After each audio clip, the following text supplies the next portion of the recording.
నమస్తే అండి. ఈరోజు మేముండే ఏరియా దగ్గరలో ఉన్న రైతు మార్కెట్‌కి అయితే వచ్చామండి. ఇవైతే రైతులు పండించినయండి.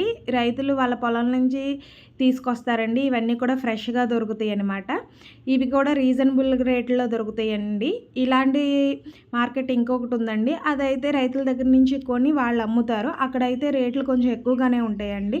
ఇక్కడ ప్రతీదీ వీళ్ళు పండించే వీళ్ళ ట్రెడిషన్ పంటలు అవి ఎక్కువగా దొరుకుతాయండి. నిమ్మకాయలు, దొండకాయలు, బెండకాయలు, వంకాయలు, అలాగే ఆనపకాయలు, గుమ్మడికాయలు, మిర్చి అయితే చాలా రకాలు ఉంటాయండి. వీళ్ళు చిన్న చిన్న మిర్చి, పెద్ద పెద్ద మిర్చీలు అన్నీ కూడా చాలా ఘాటుగా ఉంటాయండి. చాలా రకాల మిర్చీలు అయితే వీళ్ళు పండిస్తారు. మన సైడ్ లాగానే ఆకుకూరలన్నీ దొరుకుతాయండి. ఎస్పెషల్‌గా గోంగూర అయితే బాగా దొరుకుతుందండి ఇక్కడ. మనం నార్త్ సైడ్ వెళ్ళే లెక్కయితే అక్కడ గోంగూర అయితే మనకు కనిపించదు. వాళ్ళకి అసలు తెలియని కూడా తెలియదండి గోంగూర అంటే ఏంటో. ఇక్కడ ఆనపకాయలు, గుమ్మడికాయలు కూడా చాలా తక్కువ రేట్లో దొరుకుతాయండి.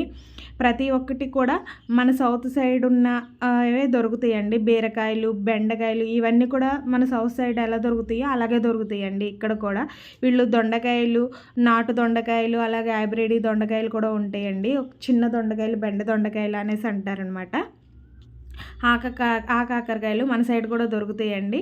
ఇలాగే వీళ్ళైతే ఎక్కువగా నిమ్మకాయలండి. ఇవి వీళ్ళ స్పెషల్ అనమాట. వీటిని అస్సాం నింబు అంటారండి. ఇదంతా కూడా వీళ్ళ పంట అనమాట.